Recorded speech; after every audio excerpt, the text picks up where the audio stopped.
Anyway, welcome back. Tom Hartman here with you, and on the line with where did my one sheet go?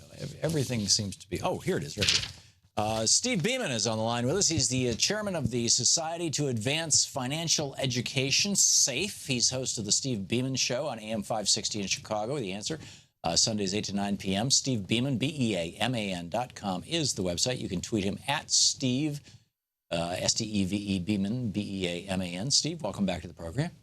Well, hi, Tom. It's great to be on with you as always. It has been a while. The New York Times is reporting that if Obamacare, well, actually, they're reporting that the Congressional Budget Office, which is not a partisan organization, the nonpartisan Congressional Budget Office said on Tuesday that repealing major provisions of the Affordable Care Act would cost 18 million people their insurance in the first year, and could cost increase the number of uninsured Americans by 32 million in 10 years, while causing insurance premiums to double over that time.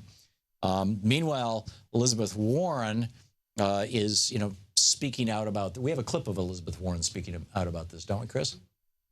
I think so. Here it is. This is her. Nope. The very first thing on the Republican agenda in the 115th Congress is to shatter health care in America. The first thing, rip health insurance out of the hands of millions of Americans who need it. The first thing, massively raise the costs of health insurance for everyone who has it.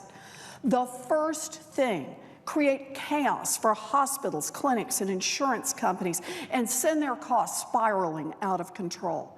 The first thing, abandon the people they were elected to represent. The first thing, repeal and run away. So repeal and run away, is this what your party's up to? Well, I first of all, Elizabeth Warren doesn't have a lot of credibility in this statement. But here's the thing, Tom. We all have the same goal and objective, right? We want to provide the best high-quality medical care to as many people as we possibly can. The question isn't that we want to achieve it. It's how to get there. On one hand, you have a state-run system that says the government can do the best job at it. On the other hand, you have the private sector solution. Most of us in the right believe the private sector is a more efficient provider of health care services than is the government. How can you believe that in the face of all evidence to the contrary? You've got, Stephen J. Hemsley, the CEO of United Healthcare himself, has skimmed more than $1 billion out of his company. Every penny of that came from saying, no, you can't have that liver transplant. No, we will not pay for your child's vaccination. No, you're going to have to pay an extra $30 copay. I mean, the for-profit model for healthcare is nuts. We don't do that with fire departments. We don't say, we're going to have for-profit fire departments. Why are our bodies less valuable than our houses, Steve? Tom, they're great talking points, and they certainly serve to whip up the masses. They absolutely are. You're equating $1 billion payout to a shareholder as something that destroys healthcare. It wasn't a payout to a shareholder. He's a CEO. Well, he's a shareholder, too. That's how he gets his money. It's in stock options. Most of it. Yeah, okay, you're right. But the fact is, Tom, we share the same objective, but those of us on my side believe competition creates better, cheaper product that's higher value and higher quality. And in every market, that's proven true. The problem in healthcare is we don't have competition. It's absolutely true. Okay, competition 101, Steve. And I'm assuming you have some economic background.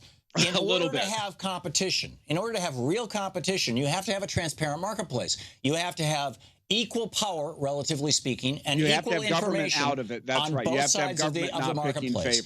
And the fact of the matter is that the average American, I had back surgery a couple of weeks ago. I did a lot of research on that, but I still am never going to have the level of knowledge that the surgeons in this town have to figure out, what should be done and who's going to be more expensive or less expensive or whatever. I mean, medicine is inherently impossible to have competitive unless you're talking about little tiny slices of it like vaccines. The fundamental issue here is you believe that healthcare is a right. I believe healthcare is a privilege. That is the philosophical break point. And that really is what it comes down to. If it is a right, then you stand correct. It should be provided to all people on a, pari passu basis.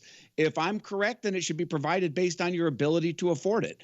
I go down that path because I think a rising tide lifts all boats, and I think everybody's better off. What about the people who don't have boats? Well, I think we need to work on that. And if you look over the last, 200 years work of on our that? economy, our poor people in the United States are better off than wealthy people in most countries around the world. I'm not talking just about poor people. I'm talking about working Americans. They're being having 20% of our health care budget being skimmed off the top by banksters. We are the only developed country in the world that allows banksters to skim 20% off the top of our health care budget. All day on this. Those banksters are the shareholders in 401k programs and IRA programs and Keogh programs that are using that healthcare stock for retirement. And over 90% of that is held by the top 5% of Americans. Well, first of all, that's not true. We've talked about that on this program. The fact is the majority of the stocks in this country are held by average people with 401k. That is not true. So, well, I've shown you the data from the New York Times before. We went through that a few months ago. We could talk about that another day. But the reality is we've got to put competition into healthcare. No, you just said we have to put profit into healthcare. And competition. How do you have competition? We do it by eliminating the state lines guidelines where companies can't sell across state lines. I think we put in Wait a second. Okay, Steve, the reason why first of all, I thought Republicans were in favor of states' rights. The reason why you can't sell across state lines is because you have state insurance commissioners who are responsive to the people. It's called local control. People elect their local state government, and that governor appoints the state insurance commissioner who looks out for the people in the state. And so once again, we have government causing the problem of not allowing multiple insurance companies to sell across state lines. You can't have competition without rules. Well, the rules need to be equally applied without government favoring. That's my point. That's my point, Steve. How could you have a football game if one team is allowed to have 20 players, the other team is only allowed to have 4 players because one team has more money than the other? Equal companies, equal rules. I'm all for it. But government that you support has spent 8 years picking Goldman Sachs and Bank of America over the small guy. They've picked Blue Cross and Blue Shield as the favored winner in most states. In Illinois, they're the only provider left. So what government has done is squash competition, put favorites in place, creating this quasi-fascist system. And then we all end up with less product, less quality, and higher cost. So you don't think that people at the state level, so you're repudiating the Republican talking point that states should have the right to regulate things. I mean, we did this with credit cards. You're probably not old enough to remember, but there used to be every state's, it wasn't the insurance commissioner, but there used to be a bank, basically a banking commissioner who regulated credit cards and banks in the states. I mean, there's vestiges of this in every state that regulate the banks, but they're vestigial, really. We did away with that during the Nixon administration. And North Dakota, or maybe it was South Dakota, it's one of the Dakotas, I mix them up all the time, dropped their consumer protections on people on credit cards to the point where all the credit card companies moved to that state. And that's why whatever credit card you got in your wallet, it will say, North Dakota. That's right. And so you're suggesting we should do the same thing with health insurance so that the most sucky, awful, god-awful, we're going to rip you off, we're going to steal you blind companies will all locate themselves in the state that has the lowest common denominator. And I trust companies far more than I trust government. Companies have a governor. It's called going out of business. Government never goes out of business. It just gets bigger. No, government gets rebooted. It's called elections. Government is answerable to the people. When was the last time government got smaller? It doesn't get smaller. Steve, I get it that you hate America and that you hate the American system. I understand that. I get it that you think that corporations are better than government. I understand that. I trust them. They have a governor on them. But Mussolini, when he invented the word fascism, made it very clear this is government by corporations. And I realize that's what you're promoting, but I don't think it works with healthcare. Government and business in bed together, it's an unholy alliance. I want to get government out of the business linkages. I don't like Goldman Sachs running the government. I want to cut those ties.